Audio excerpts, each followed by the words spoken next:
Heboh, petinggi MPR minta Sri Mulyani dipecat lantaran tersangkut BLBI. Gawat, gawat, gawat. Dia tidak tahu Menteri Keuangan kita, Bu Sri Mulyani itu adalah kebanggaan kita karena masuk sebagai Menteri terbaik Asia Pasifik, masuk sebagai Menteri terbaik dunia, masuk ke banyak penghargaan dari internasional.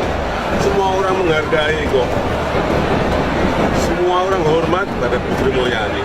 Dan kalau ada kita yang menyampaikan seperti itu, yang mungkin belum mengerti masalah ekonomi makro. Ya jangan salah, cara-cara seperti itu malah nggak produktif. Lakukan rapat dengan pemerintah, cari solusi.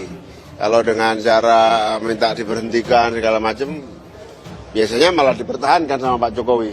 Nah kan sia-sia kalau itu. Ancaman pemecatan kepada Menteri Keuangan, saya pikir ini sudah mulai masuk pada ranah politis ya. Bagaimana MPR kemudian mengintervensi kelembagaan presiden.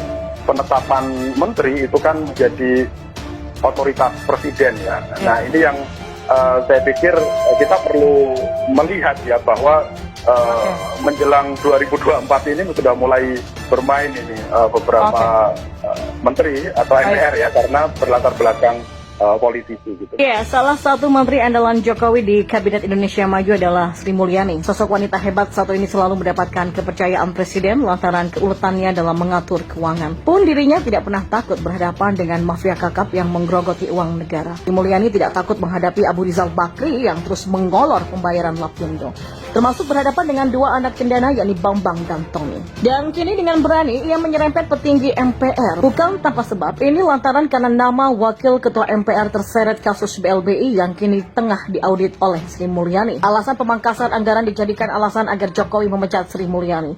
Padahal pemangkasan ini bisa jadi terkait kondisi negara yang tengah menghadapi pandemi. Tengoklah buruh yang harus menerima dengan kenaikan UMR yang berkisar di antara 1%. Banyak juga PNS yang terpaksa mengalami pemotongan tunjangan akibat situasi saat ini. Lantas, kenapa sampai Sri Mulyani yang harus jadi sasaran?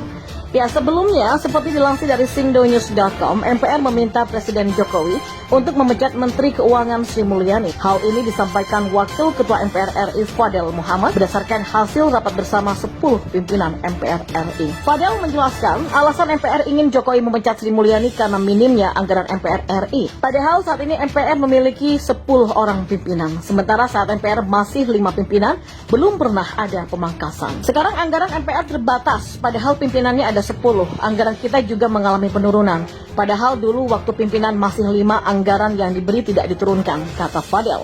Kemudian sambung Fadel, Sri Mulyani juga menjanjikan akan melakukan rapat dengan MPR RI sebanyak 6 kali, sementara yang terrealisasi hanya 4 kali. Pimpinan MPR rapat dengan Kementerian Keuangan sudah ada janji tapi banyak yang batal dilakukan. Karenanya kita dari pimpinan MPR mengusulkan kepada Presiden untuk memberhentikan Saudara Menteri Keuangan karena tidak etik dan tidak cakap melakukan kebijakan negara, desaknya. Fadel mengaku MPR kecewa dengan berbagai sikap Sri Mulyani, terutama terhadap MPR RI. Bahkan beberapa teman di kabinet ada yang menyebut ada konflik dengan Menteri Keuangan. Berita aneh ini, kalau ditelusuri lebih dalam, ternyata terkait dengan kasus BLBI yang ditangani oleh Sri Mulyani. Usut punya usut, sang wakil ketua MPR ternyata punya hutang yang belum dibayar.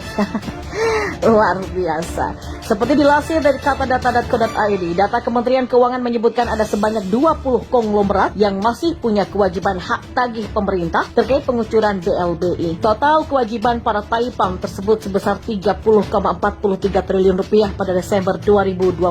Beberapa konglomerat tersebut telah dipanggil oleh Satgas Penanganan Hak Tagih Negara Dana Bantuan BLBI. Fadel Muhammad punya kewajiban membayar hutang 136,43 miliar rupiah atas kepemilikan Bank Intan. Dengan berita ini menegaskan bahwa kemungkinan Wakil Ketua MPR Fadel Muhammad tidak punya itikat baik melunasi hutangnya kepada negara. Sebaliknya, ia malah menyuruh Jokowi memecat Sri Mulyani dengan alasan pemangkasan anggaran. Bisa jadi alasan sebenarnya agar ia tidak lagi dikejar tagihan hutang oleh Sri Mulyani. Kalau begitu, sebaiknya Fadel saja yang ditendang dari MPR dan kalau perlu dibawa ke kantor polisi jika tak mau melunasi hutangnya.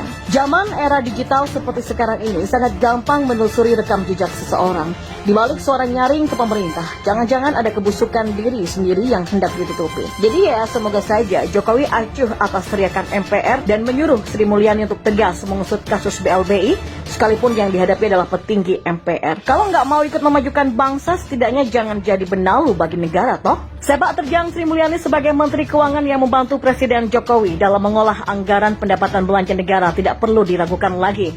Anggaran besar digelontorkan sebagai stimulan ke berbagai sektor untuk lebih meningkatkan kesejahteraan masyarakat yang pada akhirnya pun mampu mendongkrak pendapatan negara. Sri Mulyani sebagai Menteri Keuangan adalah bendahara negara yang mampu menjaga keuangan negara agar setiap anggaran yang dikeluarkan benar-benar mencapai target pembelanjaan. Keberhasilannya yang berdampak pada meningkatnya perekonomian Indonesia adalah saat Sri Mulyani berhasil menstabilkan ekonomi makro, mempertahankan kebijakan fiskal yang prudent, menurunkan biaya pinjaman, mengolah pinjaman negara dengan prinsip kehati-hatian, serta memberikan kepercayaan kepada investor. Dan kebijakan fiskal tahun 2022 adalah pemulihan ekonomi nasional dengan tetap memprioritaskan sektor kesehatan atas penanganan COVID-19.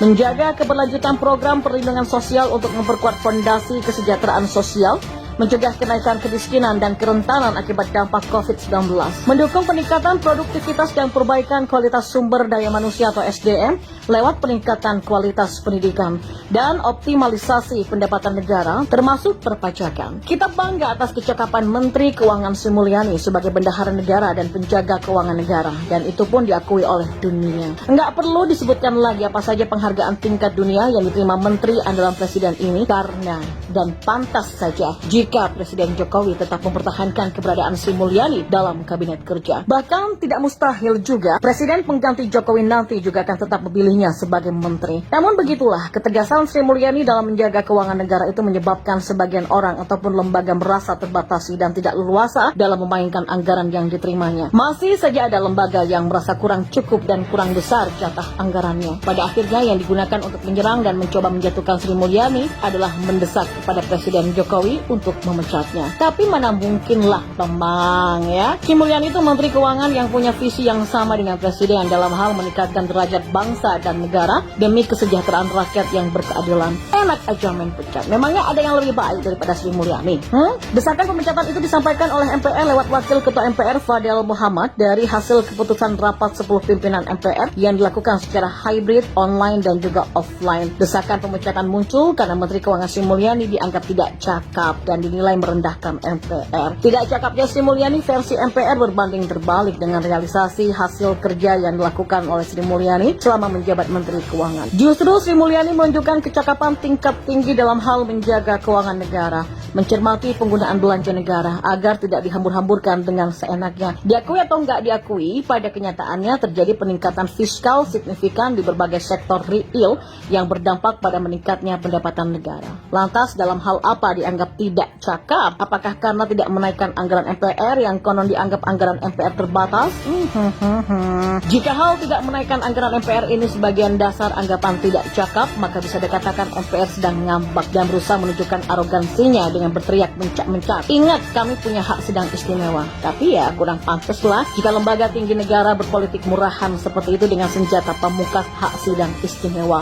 Sidang istimewa itu peristiwa sakral dalam dunia politik di Indonesia, di mana Presiden menyampaikan pertanggungjawaban atas pelaksanaan putusan MPR. Politik mesti ada teknik dan strateginya, nanti dia hajar dari luar. Kalau Presiden tidak mau, jangan lupa MPR punya hak sidang istimewa. Wah. Kewajiban lembaga tinggi negara yang seharusnya mampu dibentengi oleh anggotanya dengan cara-cara politik indah, tetapi lebih dipilih dengan arogansi kekuasaan. Sehingga dalam pikiran rakyat yang dimajelisi muncul pertanyaan, apakah reformasi agar penerapan mekanisme antar lembaga negara untuk saling mengimbangi dan saling kontrol atau check and balance antar lembaga negara sudah berjalan? Jika sudah berjalan, tentunya Sri Mulyani sudah mengadakan perhitungan dengan cermat sebelum menentukan besar kecilnya anggaran MPR.